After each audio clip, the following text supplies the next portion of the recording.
नमस्कार, आप देख रहे हैं श्री एकता टाइम्स नेट न्यूज चैनल और मैं रशीद रसिक आपका स्वागत करता हूं। सरकार की कुछ गलत नीतियों के कारण आरे में रहने वाले आदिवासी समाज के लोगों को अनेकों तकलीफों का सामना करना पड़ रहा है।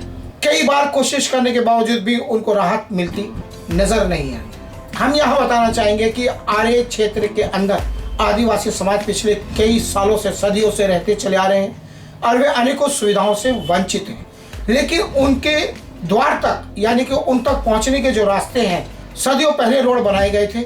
आज वो रोड टूटकर उस कंडीशन में पहुंच गए हैं कि एक एक फुट पानी वहां पर भर जाता है बारिश के दिनों में। आए दिन भी वहां पर पानी, खड्डे होने के कारण वहां पानी जमा होते देखा गया है।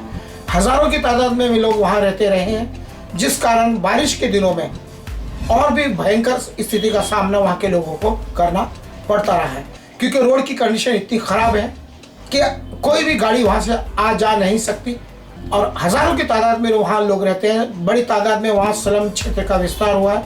40,000 के करीब लोग वहां आसपास के क्षेत्र में रहते हैं, लेकिन अंदर क्षेत्र में जाने के लिए, मुकाम तक पहुंचने के लिए वहां जो रोड है, और उस रोड की स्थिति इतनी दयनीय है कि कुछ कहा नहीं जा सकता। लोगों ने अपनी ओर से कई बार कोशिश की, लेकिन वे सफल नहीं हो पाए। जी हार कर उन्होंने श्री एकता टाइम्स के माध्यम से गुहार लगाई। श्री एकता टाइम्स की टीम मौके पर उपस्थित हुई। सर्वे करके लोगों की प्रतिक्रिया लेना चाहिए। जब वहां से गुजर रहे थे तो निश्चित तौर पर वो जो स्थिति थी रोड की देखने लायक नहीं थी। कैमरे में सब रिकॉर्ड हुई है। जब हमने पूछा कि आखिर ऐसी स्थिति क्यों आई, इसका क्या कारण है, क्या जो चुने हुए प्रतिनिधि है उनका क्या इस पर ध्यान है कि नहीं है, तो वहां के लोगों का स्पष्ट कहना था कि जब चुनाव आते हैं, हम समस्या रखते हैं तो वे बड़े बड़े आश्वासन देख के चले जाते हैं, और जब चुनाव हो जाते हैं तो वे फिर दोबारा लौटकर नहीं आते।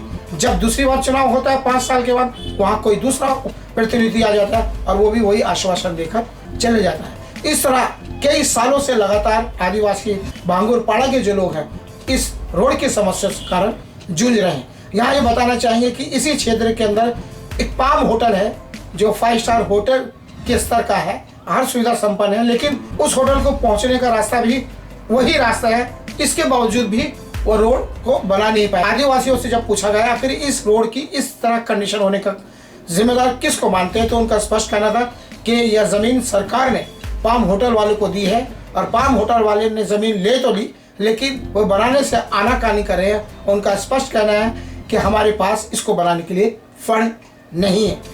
अब ये सरकार और जिसको ये जमीन दी गई है लीज के ऊपर, ये इन दोनों का मामला है, लेकिन इस रोड के ऊपर उनके इक्के दुक्के लोग ही आते होंगे, लेकिन जो 40,000 लोग हैं उनका सफर इस रोड के ऊपर होता है लगातार। इस रोड की समस्या के कारण ना वे ठीक से सही समय पर घर पर पहुंच पाते हैं, और जो स्कूल जाने वाले बच्चे हैं उनको भी अनेकों परेशानियों का सामना लगातार पिछले कई सालों से करना पड़ रहा है।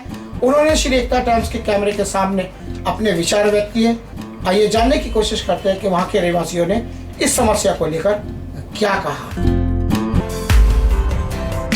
इस समस्या को लेकर लोगों ने आंदोलन छेड़ने की चेतावनी दी है। उनका स्पष्ट मानना है कि स्थानीय जो प्रतिनिधि हैं, सांसद, एमएलए, नगर सेवक, यदि इन्होंने इस और ध्यान नहीं दिया तो हम निश्चित तौर पर इस रोड को बनवाने के लिए, एक बड़ा आंदोलन करने के लिए, हम आरे के आदिवासी समाज के लोगों को रास्ते पर उतरने के लिए विवश होना पड़ेगा। बता दें कि यदि समय रहते हुए प्रशासक अधिकारियों ने और राजनीतिकों ने इस और ध्यान नहीं दिया तो आने वाला वक्त निश्चित तौर पर खराब हो सकता है। लेकिन लोगों को जरूरत है इस समस्या से निदान की। अगर सचेत रहते हुए सरकार सकारात्मक पहल करेगी तो निश्चित तौर पर लोग इस समस्या से निजात पा सकेंगे।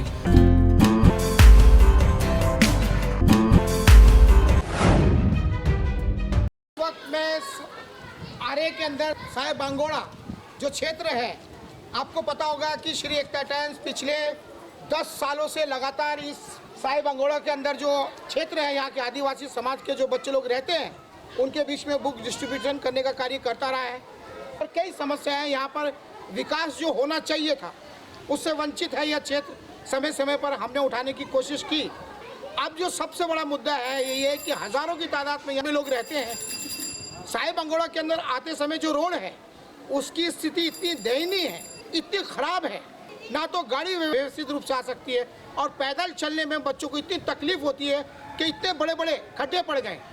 और ये फासला जो है ये 20-25 कदमों का नहीं, मुझे लगता है कि ये आधा किलोमीटर का है। तो आखिर ये जिम्मेदारी किसकी? ये जो ये जनता है, ये जो यहाँ की जो रहवासी है, पदाधिकारी है, चेयरमैन इस साहिबागौड़ा के हैं, यहाँ के सामाजिक संस्था के पदाधिकारी हैं, इन्हीं से हम जानना चाहेंगे आखिर ये रोड की समस्या। बारिश के अंदर तो हम यहाँ सैंडल दे देते, इसी को देखकर कि रोड की स्थिति इतनी खराब है, बच्चे कैसे पैदल चलेंगे, क्योंकि पत्थर कांच उनके पैरों में चुभता था, इसलिए हम सैंडल देने के लिए आते थे। हम छोटे लोग क्या कर सकते हैं? सामाजिक लोग, सरकार के जो प्रतिनिधि है, जो लोकल प्रतिनिधि है, क्या उनकी जिम्मेदारी नहीं बनती इस गंभीर समस्या के प्रति?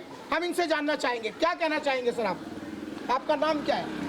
मैं रमेश महादू देवरे। जी, क्या बात है, बताइए। इस विभाग में गए 25 साल से मैं काम कर रहा हूँ जी। ये आदिवासी भाग है। हाँ। बहुत सारे बाबित से या चीज़ों से हाँ। या समस्याओं से बहुत इन लोग पीड़ित है। महत्व का बात है तो पहले रोड, अच्छा, रास्ता होना बहुत जरूरी है। रास्ता अच्छा। तो बिल्कुल भी सही ढंग से नहीं है। हाँ। कहीं इमरजेंसी कुछ हो जाता है तो कभी कभी बीच में रास्ते में भी डिलीवरी हो जाती है। अच्छा। इस टाइप से रास्ते का समस्या यहाँ पर है। और दूसरी बात, यहाँ के ये जंगल भाग है, जंगल भाग में जैसे शेर, लेपर्ड जैसे ऐसे कुछ लोग यहाँ पे घूमते रहते हैं। उससे बच्चे लोगों के लिए भी डर है। वो भी गवर्नमेंट कुछ सुरक्षिता कुछ प्रदान नहीं करती है। और बहुत सारी समस्या है। यहाँ पे दवाखाना नहीं है पहली बात। ये क्योंकि यहाँ से 1 से या 1.5 किलोमीटर उन लोग को जाकर फिर दवाखाने के लिए जाना पड़ता है। तो ऐसे बहुत मेरा ये क्वेश्चन है, आप सामाजिक संस्था के माध्यम से अपनी भूमिका भी अदा कर रहे हैं, लेकिन जिनको फंड दिया जाता है सरकार की तरफ से, जो प्रतिनिधि जनता चुनती है, आप भी उसमें सहभागी होते हैं क्योंकि आप भी वोट करते हैं, वोटिंग करते हैं ना आप? करते हैं। तो आप उनका गिरेबान क्यों नहीं पकड़ते? जो उसका दायित्व है उनको क्यों नहीं आवाज कराते? नहीं, इसमें कहा आप सफल नहीं हुए क्या उसमें? हमने उन लोगों को बहुत बार बताया है। किसको बताया? लोकल प्रतिनिधि जो है, जैसे आमदार है, खासदार है, नगर सेवक है, ऐसे लोगों को भी हम लोग सूचित किया गया है। मगर उन लोग बोलते हैं, कोई बोलते हैं कि ये प्राइवेट रोड है, कोई बोलता है बीएमसी का रोड है। इस टाइप से ये टाला जा रहा है, बाकी कुछ नहीं है यहाँ पर। मतलब मुद्दे को उलझाने की कोशिश हो, उसमें कुछ ये नहीं। हम ज्यादा करके रोड की समस्या। और दूसरी बात कि बस जो ट्रैवलिंग का ही है, यहाँ पे कोई ऑटो जल्दी आती नहीं। ऑटो नहीं मिलती है, कुछ साधन नहीं मिलता है। तो जो फिल्टर पाड़ा पे जो बस है, वो बस अगर यहाँ पर ये डायरेक्टली रॉयल पंप तक अगर पहुँचाया जाए तो इन लोग को बहुत सारी अच्छी सुविधा ही हो सकती है, यहाँ तक आने की सुविधा हो सकती है। मतलब अगर सरकारी तो चलते आना पड़ता है। सरकारी मिशनरी के द्वारा यदि कोई बस चलाई जाएगी तो वो रोड खुद ही क्लियर हो जाएगा। तो आप चाहते हैं कि बस की व्यवस्था हो जाए, तो रहवासी के लिए भी अच्छा होगा, राहगीरों के लिए भी अच्छा, सब लोगों के लिए अच्छा होगा। हमारा यही मांग है कि क्या आप आगे बढ़ना चाहते हैं? जरूर बढ़ना तो चाहिए, उसके सिवा तो कुछ नहीं होगा। बढ़े बिना तो कुछ नहीं होगा, क्योंकि देखो मांगे बिना तो समस्या पूरी नहीं होगी। उनके पीछे लगना पड़ेगा। पीछे लगने के बाद ही अगर देखो बम्बई जैसा डेवलप एरिया है, बम्बई जैसा डेवलप एरिया होते हुए भी मुंबई जैसा क्षेत्र में आज हमारे आदिवासी लोग पिछड़े हुए हैं, उनका कोई विकास नहीं हो रहा है। सिर्फ लोग बोल रहे हैं विकास करेंगे करेंगे करेंगे, मगर कोई नहीं। हमने अक्सर देखा है जब स्थिति आती है, कुछ भी जहाँ क्रेडिट लेने की बात आती है तो सब आ जाते सामने, सब आ जाते। लेकिन जब संघर्ष का वक्त आता है तो नजर लोग नहीं आते। हम देख रहे हैं 10 साल से हर साल में अनेकों नेता आते हैं, इनका वोट लेके चले जाते हैं, लेकिन फिर वो जाके दुबक जाते हैं। केवलवी साहब ने गए टाइम भी हमारे बताया।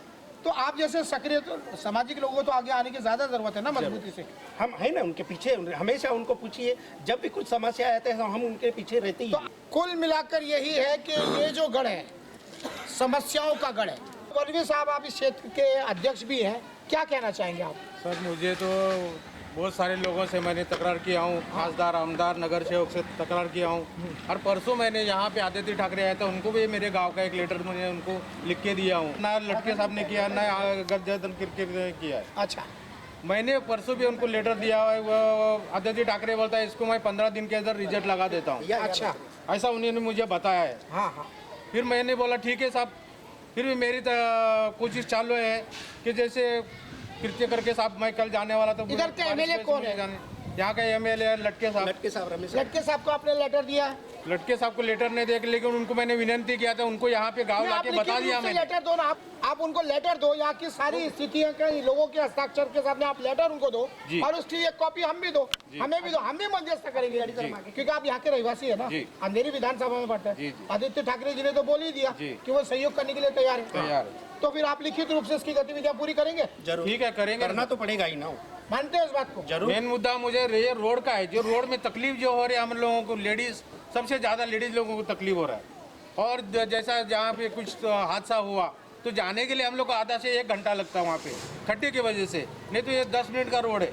मैं आपसे कहना चाहूँगा, आप लेडीज हैं, ये इन्होंने भी कहा कि अब महिलाओं को तो समस्या होती है, आप क्या कहना चाहिए? महिलाओं की भी समस्या हो सकती है। अभी जो सर बोले कि डिलीवरी के लिए प्रॉब्लम होता है, बीच में डिलीवरी होती है, तो यहाँ पे जो सुविधा होना चाहिए वो नहीं रही। तो मैं महिला की तरफ से बोलती हूँ कि महिला के लिए भी यहाँ पे छोटा सा क्लिनिक होना चाहिए, छोटा सा दवाखाना होना चाहिए और महिलाओं की सुविधा होना चाहिए। यहाँ पे बच्चे लोग बहुत ही स्कूल भी होना चाहिए, बालवाड़ी है लेकिन स्कूल भी होना चाहिए, क्योंकि बच्चे लोग शिक्षा से वंचित नहीं रहना चाहिए। हर सुविधा जो जनता को मिलनी चाहिए एज ए नागरिक, वो सुविधा यहाँ पर है नहीं। ये आदिवासी पाड़ा है, हम मुंबई शहर में रहते हैं। मुंबई शहर में एक क्षेत्र ऐसा भी है जो सिर्फ सुविधाओं से वंचित है पूरी तरह, और ये जिम्मेदारी किसकी बनती है, ये सोचने और समझने की ज़रूरत है। निश्चित तौर पर इन्होंने वादा किया है कि जो भी इनकी समस्या है वो लिखित रूप से स्थानिक एमएलए और नगर सेवक और सांसद को ये प्रेषित करेंगे, और निश्चित तौर पर श्री एकता टाइम्स भी ये इनके साथ कदम से कदम मिलाकर चलने का दावा करता है। हम भी उसका इंतज़ार करेंगे कि आने वाले वक्त में। मैं रशीद रसीक, साई बंगोड़ा से।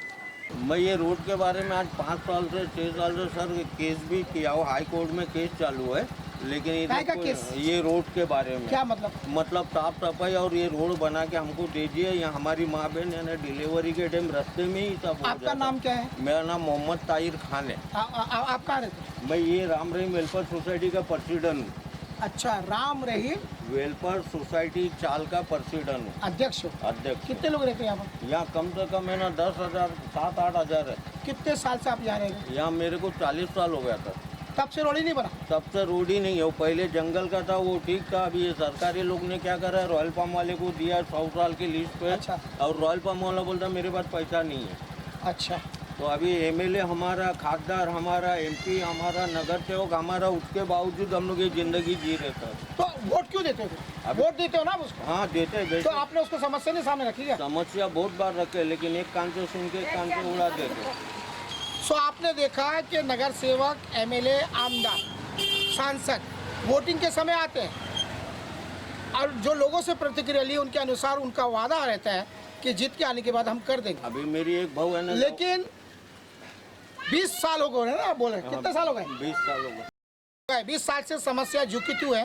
रोड आप देख लो, जब ये बारिश थमी हुई है तो ये हाल है, जब बारिश होती है तो इतने बड़े बड़े खड्डे हैं ये, और तो बच्चे जो है आने जाने हमको चोट लगती है। और जब महिलाएं जो पेट से होती हैं, हाँ में पेट से गर्भवती होती है तो तकलीफ रास्ते में डिलीवर।